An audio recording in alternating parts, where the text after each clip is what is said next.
ceux qui bayebi secrétaire baye kotuna biso IDPS tokopesa bango secret ya marche comment la marche batambolaka na manteka na poche parce que sokozwi gaz okoki kozwa manteka opakoli na nelongi pour que elongi ezala na pasi makasi te tozali étonné makasi kotala na bandeko oyo ya lamuka gouverneur Gentini Ngobila alobaki que marche wana eza inimportant mais on ne comprend pas ndeko oyo lokola azobanda liboma sika ye mutu makasi ami se permettre mais ndeko na ye muzito asundoli ye akomi na Pascal abimi na mutuka bapolisier bazoyesa bandeko ya Pascal wana bozonga bazoka te colonel abimi aso na motorola abengi eloko wana mate payulu keno mese yaka ayese keno zonga okota te ordre epesami na hiérarchie ke lelo ezali mokolo motu ava na ndaku aresone makambo ebele mais yo koma ozobima na balabala au marché falokaki te take bazoyebisa ye premier gaz bandeko tuya na mike Pascal bakimi basundoli ye moko IDPS toi donc ye moko ami se trouvé ki atikali ye moko mwasa le autre meza ezati ti akotaki na chip na ye azongai na ndaku na bagaze suka mosusu ono kopesa ngai mai te kotambola na mante ya mbala nsima bandeko ya lamuka ya Pascal soki bobima na marche kozala na manteka na poche eza conseil na kopesa bino gratuit botunaka biso basekret biso tosupa makasi ya makambo oyo IDPS c'est bon merci beaucoup tozokota na kati ya actualité ya mboka chef de l'état na niveau ya Londres yai bato mosusu bazoloba non longola Vital Kamerhe longola boye merci mokonzi a répondre bango alobi mais eza na bato ebele baza mpe awa bacongolais bachenya mpe banationalité bazali est-ce que bato wana bakobenga bango baétranger to bakobenga bango bato bazali mpe quelque part mpe baozi na mboka na bi là où j'ai compris que non le chef de l'état a joué sagesse politique parce qu'il était face à face et devant Indele devant la communauté internationale et Sengeli a joué sagesse politique pour répondre à Bandekwana. IDPS viva! IDPS viva! Marche aux alliés commis organisée. Les V4, les combattants IDPS et Sengeli a joué politique. Marche où on a ce qui est salami et les individus à zone poste n'ennaye. Individu de poste n'ennaye na yeso qui pino pour soutenir na marche wana yeba PC poste ya ministre siko par na bino ba combattant zawa wa IDPS viva na kosenga na ba combattant marche wana bokende yango te po ezali marche ya bisote ezali ko porter ba combattant IDPS te. C'est l'une des occasions de ça qui est clair. Le Parlement debout, rien que l'IDPS. IDPS, vous le voyez clairement.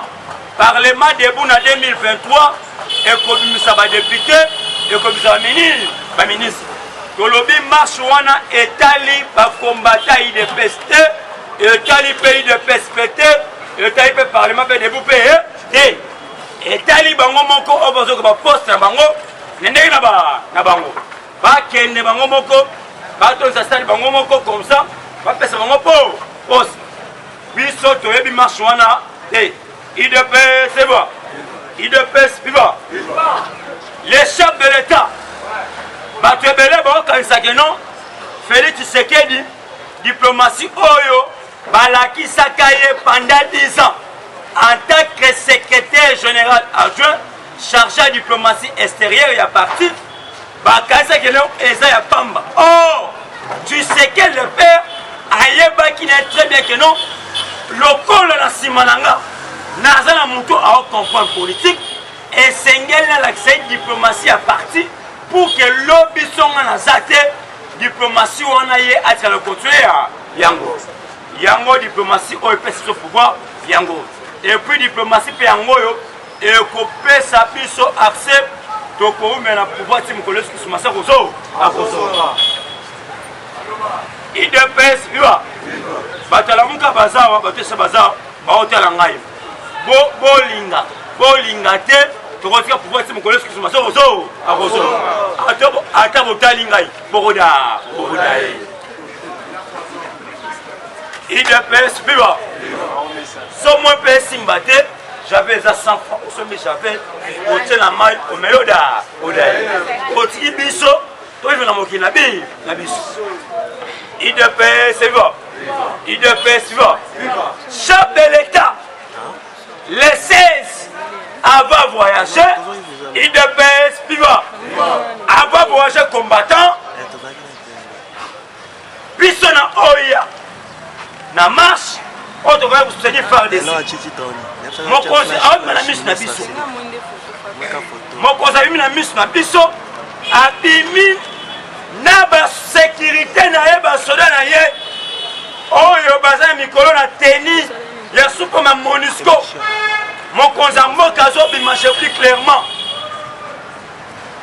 façon mokonzi azobima na palais na ye osenti que non sécurité changé et puis basoda wana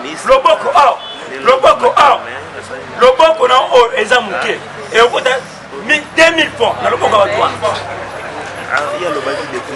idepesiba liloko ntango olotala eza elengi okoda idepesiba mokonzi bato wana batie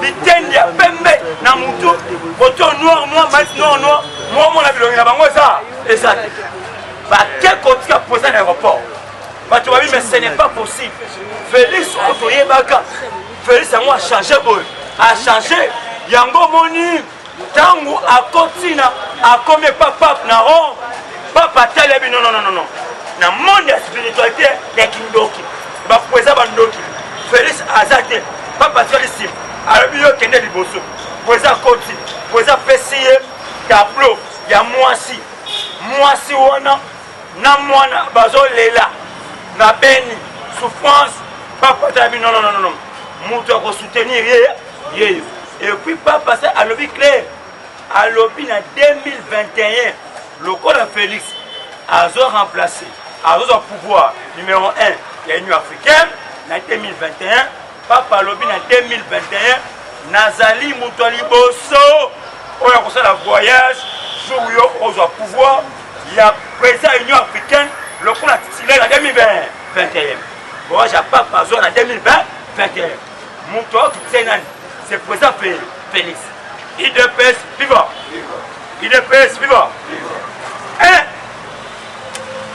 États-Unis d'Amérique bayebisi président de l'Assemblée nationale bayebisi président du Sénat Janine Mabunda Assemblée nationale Sénat Alexis Tambo Mwamba bayebisi bango clair parce que sokolandi et ça na bato FCC oh déjà comment sentir pression à président de la République a commis prêt pour discuter le Parlement na Sénat je vais langage la bango na baté on note président ko sala bilo konate bato na ebi ke bato pression pour discuter le président libanda na kati mais le clair libanda te peuple congolais a décidé clairement que non bato FCC bozali na bonne volonté te et seigneur parlement na Sénat et dans la paix fermé IDPS viva bayebisi Janine Mabunda clair balobi boy président Félix aza biso moko baaméricain toza nsima na ye oyo ya komeka ayeba ke non tokokanga ye et puis d'ailleurs moto oyo azali kolimbisa bino eza président Félix soki ezalaki biso na part na biso tokanga bino soka kala mais lokola aza na bolingo ya bonzambe aza na kati ya prophétie oyo nzambe atindi akokisa na RDC yango azo memake mokristu acomprendre que tant autocomi et ça à chasse à l'homme et ça fait un et ça pour les Congolais que non mboke sengele za la kokamba mabo boye yango moni président ayebisi ba diaspora na Angleterre ayebisi on clair à lobby ndenge za ao pouvoir na ngai na ekopona banque sa mututé pouvoir na ngai d'après muto abanga te boza la libre bomi s'exprimer boye beloko moko Congo ezobonga mais ko konga Congo na kosenga na bino ba Congolais bo changer mentalité oyo bo sera ki nango ya kala na sera ba 2006 na sera ba 2000 sera ba 2001 ko senga le changer États-Unis ba que juste même ba jouer diplomatie politique makasi pays mon côté dans monde entier et koki jamais côté que la Rwanda ba arme pourquoi ba américain ba jouer politique il y a pour neutraliser à travers FARDC ba troupe nyonso ya armée oyo ya ba Burundais oyo ya ba Ougandais même na ba Rwandais moment autologue Kagame a comme un problème sérieux c'est nini Kagame azali obligé et sengeli siko Kagame a tika pouvoir tant élection ça les Rwanda ba américain ba Kagame à 100% pourquoi Kagame a côté ba troupe belé na RDC va piller makasi à travers Kabila comme un problème sérieux d'ailleurs il de paix c'est bon c'est bon Kabila baso bachela qui est à 7 km ngakati so remarquez bien Kabila pense que chaque samedi ngakati mais Kabila komi kobanga ngakati avant qu'on kaka na tongo zongi bazaki samedi na butu à la cité pas que non à 7 km ngakati base américain ezali maintenant si quoi a comme une équation azomi tu mais comment expliquer politique Félix tu comprends en hôtel politique Félix au cas que non Félix azaki la même politique il est c'est bon politique Félix ils ont les la batutu ya FCC jusque là même bateau bazali tout près quand mutu quoi la mer mène à comprendre secret à lobby à la bino boye éviter bisoto toyebi des personnes de A à Z so bino boye lever toyebi des personnes A Z à la sina 84 dans les personnes nga bana zangi na pouvoir na tikala jamais kolongo na IDP et puis ba tu nyos tu FCC ba ye ba ke non de bazawana oyo tout azana sort na ye aye ba que la justice est là nous sommes ça na yango on a chuté dans sa parole et pas présent c'est il est na profité pour la pesa numéro nanga plus 243 85 888 66 87 merci beaucoup notre numéro va présent c'est il est de maman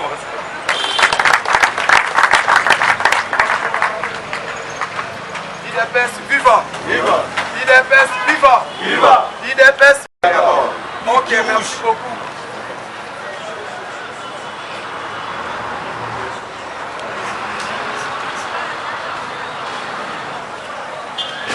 Ok, merci beaucoup, chers combattants. Jobandi développement, il y a bâti que je fais ça qui.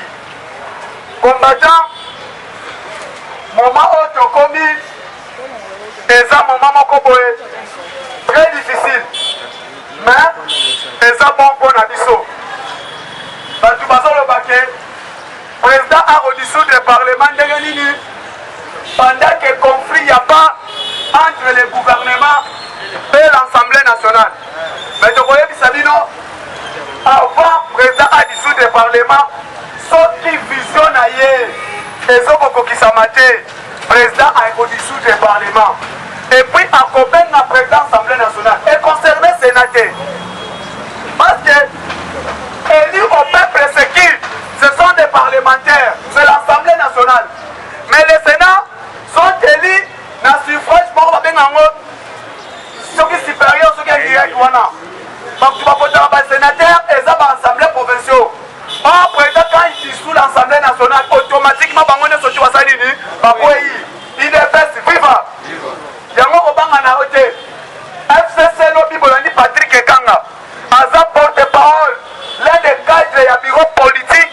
Il y a alobi chef de l'état soki ministre moko azotosa ye te en tant que chef exécutif ya pouvoir exécutif akosanctionne ye et puis alongoli ye non adissoudre le parlement soki baministre bazotosa ye te alongola bango parce que vision na ye na parlement eza à terre. Pourquoi balobi un programme ezalaki défendu eleki 2 budget eleki 3 institution assemblée nationale na exécutif ezo marché malamu tomoni conflit te akodisoudre le parlement ndenge nini soki baministre baboyi kotosa ye balongola ye toyebi président en tant que garant de la nation ye nde chef sikoyo biso tozoloba premièrement tomoni conflit eza wapi chef de l'état a signé ordonnance a nommé Père Yuma si lelo ministre ya portefeuille atiango na tiroir ya liboso ya mibale balobi boye le texte du président de la république oyo tobengi baordonnance présidentielle oyo président signé ezalaka même pas maloba ya président moto aboyaka yango aza te eza neti évangile ya Christ parce que président de la république ya mboka aza neti nzambe abuke ntango ye alobi etikalaka nini alleluya amen idps viva tolandaki ye na parlement les deux chambres à congrès ntango asilisi mabunda alobaki nini les paroles du chef de l'état quand il parle mutu mosusu alobaka mosusu aza susu te etikalaka bongo mais tolobi boye nini yango ezangaki mabunda ayebisa ministre ya portefeuille kai ntango président asigné mutu aretiraka aza te tomonaki yango déjà premier conflit na kati ya gouvernement baministre ya impoli bazali tomonaki yango mabe ya mosusu tomoni nini un certain député comme M. Charles Nawej na kati ya assemblée nationale na tribune il a dit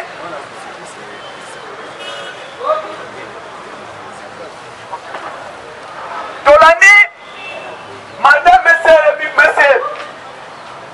monsieur Nawej alobani le président a signé ses ordonnances inconsciemment donc abenga président aza inconscient sont ok na kati ya assemblée aujourd'hui banomaye na commission ya assemblée nationale oyo tobengi ya défense et sécurité mais quelqu'un oyo aprononça bêtise tomonaka yango déjà eza baconflit eza biloko président abanda tobomba sikoyo biso tokomi na moma ya kosala nini ya kosanza pourquoi soki président alobi kelake na yo na ntongo keno nasali remandement ya gouvernement bango bakoloba nini ke le premier ministre auta susu wapi na majorité nini parlementaire alors tolobi avant président a nettoyé équipe ya gouvernement il faut que nini to disloquer na assemblée nationale wana idps viva pour nous même pour créer crise et pour le moins que crise eza te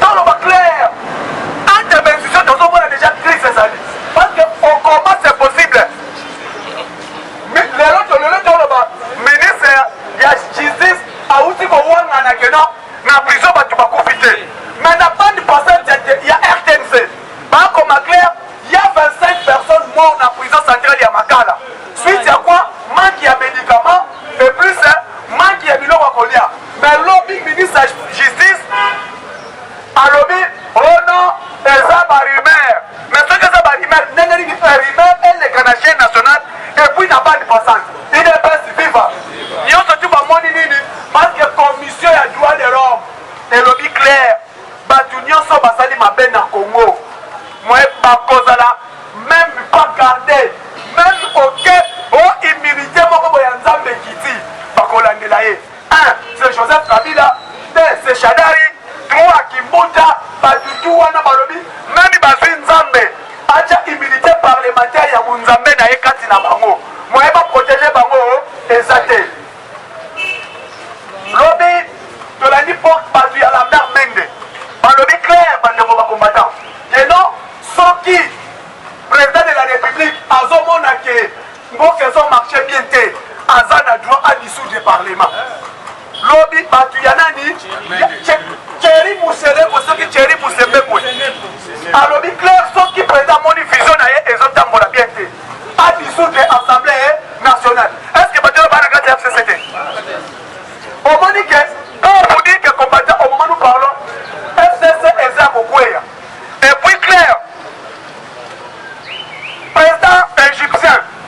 Aujourd'hui, situation pays, situation, il y a gestion, il y a pays, il y a Congo. Et ça, madame, parce que celui qui dirige a sa vision beaucoup bien. Mais obstacle, ça permet, et ça anime. Obstacle, c'est ça FCC. Alors, FCC, il faut aussi la banque, on a gagné. Jean-Marc Kaboud a raison. Ces gens doivent nager. Parce que, clair, sur le plan international, pas un problème. Sur le plan national, pas un problème. Parce que les gens sont pas clair, Fatia Lobby, n'a retiré sécurité à Kabila, va dire Kabila Jambola Nanzela Nzambe. Comment même pas capable de Congolais Bakomaï. Bakomolais Bakobaré. Yamomoni Batouana, Babomba Makananini, la majorité parlementaire. Yamo combattant, merci beaucoup. Soyez bien le loyo. Niveau de vocation Kendele. Na FCC, na la Mouka, na quelques membres de la baron de la coalition cash. Pas de ça la baron cash. Bazo Kouya. Parce que le loyo, communauté Nyamulenge, Balobi Claire, comment président de la République a touché mon abisso. Autre béni Nyamulenge qui est basé congolais. Président Ebisso Balobi Nyamulenge Baba congolais. Oui. En tant que garant institution, à côté de Bamote que Baba Rwandais, avant le Belabongo, parce que le moment où Sabino rapporteur titulaire, il y a l'Assemblée nationale, c'est Mouniamoulé. Banyamoulé est basé dans la carte d'institution en Boka. Mais l'Assemblée nationale, Bazali, Tinek, dans le secrétariat général, il y a l'Assemblée nationale. L'armée, Banyamoulé est Bazali. Mais avant que nous n'avons pas été à l'Obakeno, Bazali étranger en tant que garant de la nation. Alors, il y a Congolais, mais plus souvent que Congolais. Tu as dit que Banyamulenge Baza Rwandais. Le loyo, lobby na Rwanda. Biso na mboka oyo, ezaki motema mabe mutozo ko maboka. Lobby na Rwanda, batu batala ka chaîne, ba o bazana ba chaîne ezana Canal Plus. Lobby na Rwanda basali marche. Madesu mati 3 fois. IDPS viva. Triple. Ba aki na Madesu na bango elaki na 1200 francs rwandais. Le mec c'est 3600 francs rwandais. Na Rwanda babimi na balabala babi kaka masala nini akende. Lobi na balabala place est dictature ezali. Basali revendication. Mais biso awa okomona congolais, oh non, biloko emati alongwa, azo gérer bien te. Non. Ezali période par période, état par état. Et moment na Sabino bientôt carburant et combattant dans le monde. Si c'est guerre entre Iran et États-Unis. Parce que Iran a une production de 13% de carburant mondial. Iran. Si on n'est pas passé Iran sanction, produit n'est pas daté. Il y a plus de bouger économique. En Afrique, c'est une chance nous. Parce que dans la loi OPEM, organisation de gestion de pétrole, on va gérer un mondial, un marché mondial, et qu'on bouge minimité. Mais ce qui va réussir que non, et là, on m'a dit 50 francs congolais. Et m'a dit, toi, il m'a dit. Merci, combattant. Tous à la malamou, tous soutenir mon Konzamboka, tous soutenir l'action naïe. Guerre commerciale, aux les Canamon, et ça, guerre aux autres pour multinationaux, pour créer. Suite, il y a positionnement, il y a intérêt là-bas. Mais au monde, Angleterre, en tant que visionnaire, à mon niveau, on a quitté l'Union européenne. Parce que c'est l'Union européenne, ils ont été par dictateur Moussous. Alors, l'Union européenne a récupéré le marché africain. Premièrement, Afrique du Sud, Égypte, l'Afrique centrale, la République démocratique du Congo. A dit que pour le monde est biso. Angleterre a récupéré Yango. Elle a koya. A Bengana Bangonia surtout, a récupéré même le niveau commerce. Donc on continue le lobby, visiter Aza en article les paroles. Merci beaucoup. Faire parler de vous. Confiez-nous votre image et laissez-nous la transformer en une identité forte grâce à un accompagnement sur mesure et un suivi personnalisé. De la communication institutionnelle au marketing politique et commercial, Eshima Magazine apporte des solutions de communication à tout type d'entreprise, institutions ou personnalités. Notre parfaite connaissance des outils de l'information et de la communication, mais aussi notre expertise, sont des atouts pour vous conseiller en proposant des solutions efficaces afin de rendre votre communication adaptée, maîtrisée, attractive et persuasive. Tout un champ de stratégies de communication. Magazine congolais d'information générale, Eshima Magazine bat au rythme de l'actualité.